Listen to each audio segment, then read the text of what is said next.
Hey guys, so this is going to be a quick run through of internet research and how we can find really good online sources. Maybe. Here it goes. Okay. So if you are absent or you're a remote learner, I'm sending this packet home. This packet, it's going to be our first unit for the semester. You'll notice that concept 1 and 2 are crossed out. We are going to integrate those into other units. So we're really focusing mostly on concept 3 here, which is macromolecules. And those videos will start next week. So once you get this, the note page is the second page from the end. We're going to go to this how to use the internet, and we're going to talk through that real fast. You will have this video along with a lab setup video that I want you to get started on while you're at home. If you do not have time to pick up this packet by Tuesday or Wednesday of this next week, then I need you to go ahead and shoot me an email and I will get you a PDF version you can print off at home yourself, or I will just have you take notes on your own piece of paper to turn in. So we're going to start with understanding that the internet can be your best friend and your worst enemy. This quote is not by Abraham Lincoln. I just typed that. It doesn't make it true. Reddit and memes are sometimes sources that people use, but they are not reliable, so we don't want to trust them. No. Click on. There we go. So how to use the internet. Under the first column in your notes, right up here, there we go. It says how to use Google. So I need you to understand that Google itself is not a source. Google collects sources from all over the internet. You cannot copy and paste a link that says www.google.com/anything. That is not a source. What you're looking for is where Google pulls up information.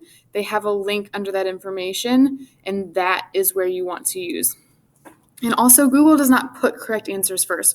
That very first spot you see on Google is going to be either the most used or that website has a lot of credentials with it. But that website can be Wikipedia, which we'll talk about in a little bit, or it might just be a random blog, and we'll talk about why we can't trust blogs completely. But you want to make sure that you are looking for really good sources. We'll get there right after this. Another option to use, if you're in biology or physics, scholar.google.com is going to give you only published paper results. Some of these might be pretty high level, so if you start going there to make sure you're only getting good quality content and you see that it's a little much, feel free to go back to Google and just follow the next steps to make sure that it is a source you can understand and use reliably. When you need to, if you're trying to get an exact phrase, use quotation marks to get the entire phrase search for in Google. So if I were to type into Google how to use the internet, Google might only pick out how and internet as important words. So it'll take those two words and in any random order, it'll find all the sources that have those two words in it and provide it for you. And that's just a little bit much. Now I want to know how to use the internet. So if I put quotes around that, it's going to try to find those exact words in that exact order. This is also how you can get song lyrics to pull up really easily. Or if you found a quote somewhere and you want to see if it's true, you can put the exact quote in quotation marks and they'll pull it up. And then you're going to also want to look at your recommended searches. If you're not getting kind of the information you'd really hoped for on your first search, then it'll pull up at the bottom more detailed options that maybe you could consider to get what you're looking for. You can always click on those and get where you need. So let's pull up Google. And in first hour, we pulled up Science Penguin. Maybe I want to figure out jobs that could help me out work with penguins all day. I could just play with penguins. But I know it's going to be science related. If I type Science Penguin, there's actually a company, some really nice people, called the Science Penguin. So you're going to see that that's what pops up a lot. And then I get Pinterest, I get Instagram and Facebook. That's not telling me what I want. Then when I come down here, I can look and I'm like, none of these are really what I'm looking for. So maybe I come back up and I say Science Penguin job.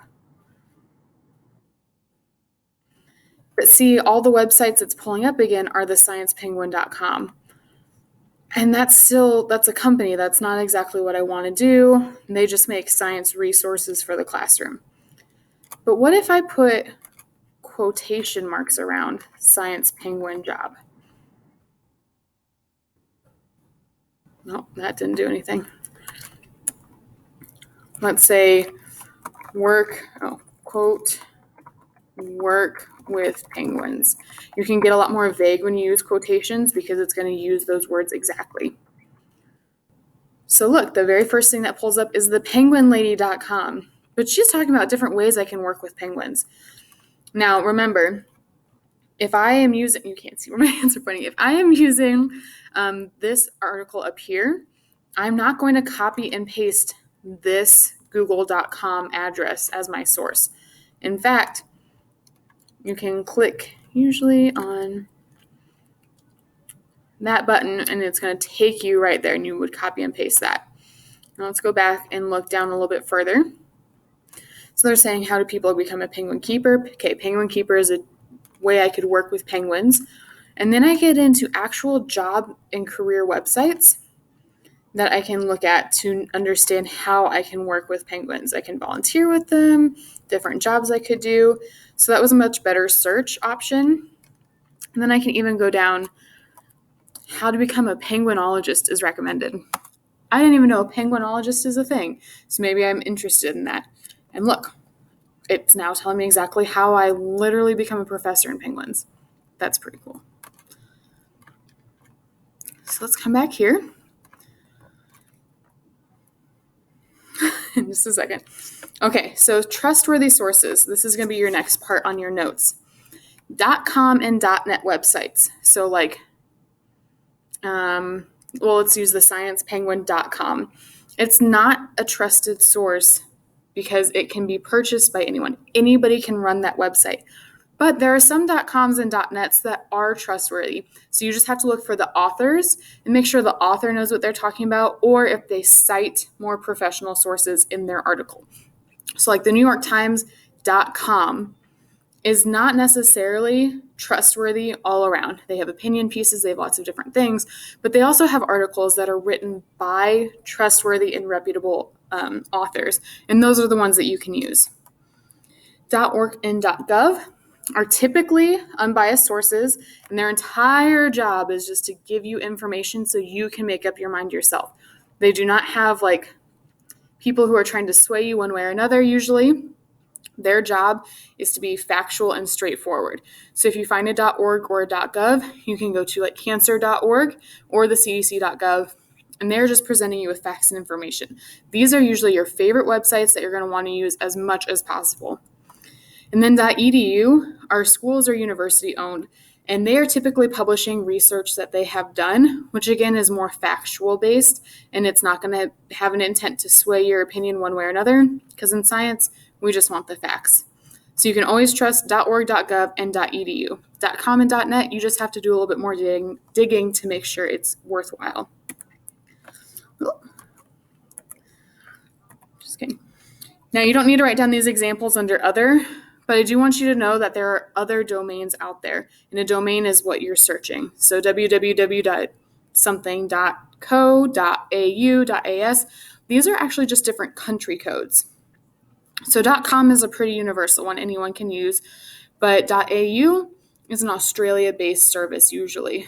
It is something that anyone can own and operate again, so you want to use the same protocol to make sure it's reliable as you use a .com.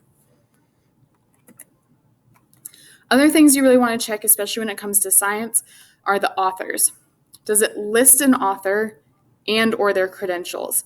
If there's no author listed, unless it's on a .org, .net, or .org, .gov, or .edu, you can't trust it. And those authors need to have good credentials, so they shouldn't just be like a famous TikToker. It should be somebody that is specializing in that field. And then are they reliable? So again, do they work in that area? Do they know what they're talking about? Sometimes authors of scientific papers are just going to be listed as a research university or as a research facility, and you can trust those because, again, those are going to be a .edu or .org typical websites if you were to go to their original paper. And the date that it was published. For any research paper that I give you or research project, and generally in science, we like to stick within the last 3 years if possible. If I'm asking you for a current event, or I'm asking you for one current article to be listed in your sources, that means in the last 6 months.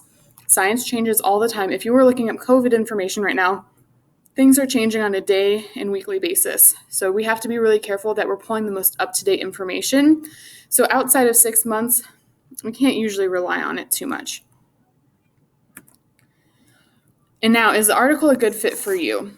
So we're going to be doing a lot of current events this year, and you will be finding those yourself. So, does the article fit your reading level? Can you understand what they're talking about? If you go to scholar.google.com, you may or may not understand the sources that it pulls up because they might be printed at a professional level for researchers that are working on that day in and day out. Now, I don't want you to try to find something that is too simplified and maybe intended for like a kindergartner. You need to find something that is knowledgeable enough for you to kind of learn something new, but not pushing you too far outside of your comfort zone that within the first paragraph you have no clue what they're talking about. Does it have trustworthy sources? So if you scroll down to the bottom and you see the different sources listed on it, can you trust those sources to be accurate? And are they those .org, .gov, or .edu sites? Have a recent published date. So that's what we just talked about. Where with science, you want to try to stick within 6 months if possible, and if it's more general information, within the last 3 years. And have a .org, .gov, or .edu, or a reputable author that has written it for a .com or .net. Now we're going to talk about Wikipedia. A lot of English teachers will not want you to use Wikipedia. I'm going to tell you how I think that you can use it best. So here's an example of why you can't trust Wikipedia. This was a couple years ago. We decided in my middle school class to go test out Wikipedia. And Wikipedia can be updated by anybody. That's why it can't always be trusted. However, because it can be updated by anybody, it also has some of the most up-to-date information out there. So that's why we don't really print encyclopedias anymore, because Wikipedia is providing a really concise amount of information for everything we're looking for. So these are a couple examples of, we looked up the show The Bachelor as just an example on the Wikipedia page.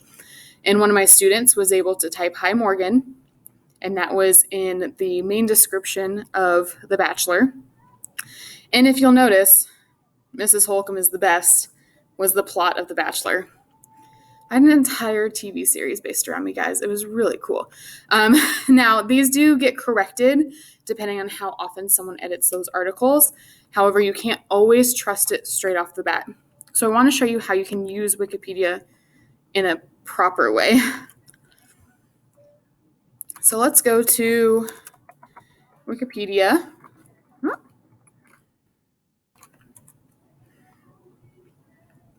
And you'll notice it's a .org, so they try to be as reputable as possible, but still you do not use Wikipedia itself as a source.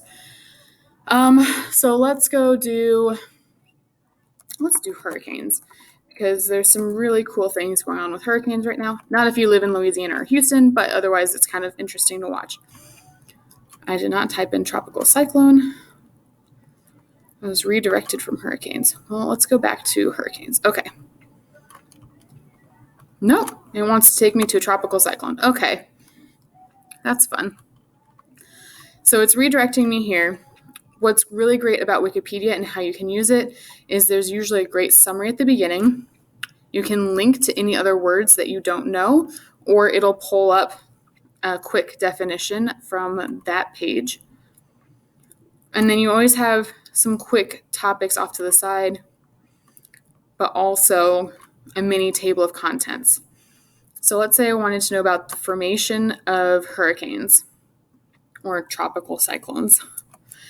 Now, all of this information here might be really great, but I want you to notice that if I wanted to use this as actual information for a report I was writing, how in the tropical cyclone activity peaks in the late summer, That currently is not something that I can cite from this article because I'm looking for these little numbers right here, because what that does, if I hover over that, it's actually going to tell me the source that this information came from. So this right here is a mini bibliography of what I need. And I can actually click on the link and it'll take me to that article. I would use that article as the source for that information. Now I may need to read through to see if this covers this whole paragraph or just the end. But let's say I really like this phrase where tropical cyclone activity peaks in the late summer, but I don't have a source directly tied to it. I can just copy that. I can paste it into Google. If you want that exact phrase, then you might want to put quotations around it. But now I can look in Google's, the first thing it shows me is Wikipedia because that's where we took it from. But I can also go to NOAA.gov. So it's a .gov, it's a reputable source, and it's going to tell me about the exact same things, but from a link that I can actually cite without getting in trouble from my teachers. So using the information from Wikipedia, I'm able to go back through and see if that information is correct and find my own reputable sources that I can use. So now the National Oceanic and Atmospheric Administration, definitely a reputable source, something that I can use. I would copy and paste this knowing what it says about the information that I wanted. So you can use Wikipedia as a beginning source because it does collect information well, but make sure that you find an actual linked reputable source for what they're discussing to use in your citations. If I were to copy and paste this, I would have a lot of teachers really mad at me. So that is how I want you to use Wikipedia when you get the chance. Another quick thing is on the back of that page, I want you to look through the table that's there. I know it's a little hard to see, but it's going to tell you the CRAP method to make sure you have a good source. So when in doubt, run through this table and make sure that your source fits all these criteria. So it needs to be current. Was it recently updated? Is there anything that has been updated since then? Because then you'll need to click on that. Is it reliable? So these are things we talked about. Do they have reasonable ideas? Is it unbiased and professional? Is it supported? Does it come from an authority, which is a trustworthy source, which we talked about? And then the purpose behind the information. Is it something that we can really trust because they're not trying to sway us one way or another? Are they just trying to inform us? These are the things in science that we're really going to look for. So make sure you get those notes taken down. We are going to be working with that a lot this year, so this is an important page to keep.